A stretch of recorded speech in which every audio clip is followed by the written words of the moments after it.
سب سے پہلے سب دوستوں سے گزارش ہے میرے یوٹیوب چینل سبسکرائب کریں، ویڈیو کو لائک کریں اور دوستوں کے ساتھ بھی ضرور شیئر کریں۔ مسلمانوں کی 800 سالہ کامیاب حکومت کا یہ بھی ایک راز تھا۔ قطب الدین ایبک شکار کھیل رہے تھے، تیر چلایا اور جب شکار کے نزدیک گئے دیکھا تو ایک نوجوان ان کے تیر سے گھائل پڑا تڑپ رہا تھا۔ کچھ ہی پل میں اس گھائل نوجوان کی موت ہو جاتی ہے۔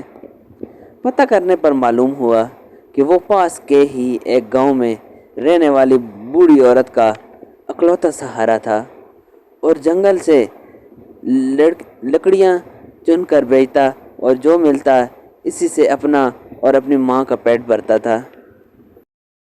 قطب الدین ایبک اس کی ماں کے پاس گیا، بتایا کہ اس کے تیر سے غلطی سے اس کے بیٹے کی موت ہو گئی۔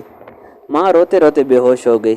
پھر قطب الدین نے خود کو قاضی کے حوالے کیا اور اپنا جرم بتاتے ہوئے اپنے خلاف مقدمہ چلانے کی آزادی دی۔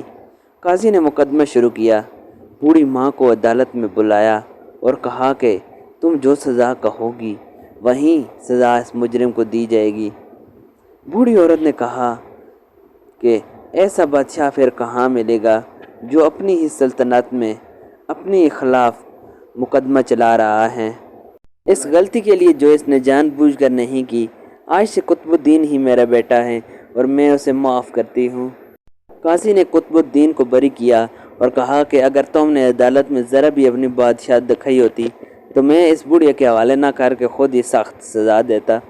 اس پر قطب الدین نے اپنی کمر سے خنجر نکال کر قاضی کو دکھاتے ہوئے کہا، اگر تم نے مجھ سے مجرم کی طرح رویہ نہ اپنایا ہوتا تو میری بادشاہت کا خیال کیا ہوتا تو میں تمہیں اس خنجر سے موت کے گھاٹ اتار دیتا۔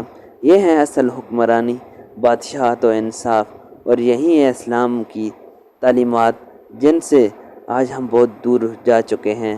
دوستو اس چینل کو سبسکرائب کریں، ویڈیو کو لائک کریں اور دوستوں کے ساتھ بھی ضرور شیئر کریں۔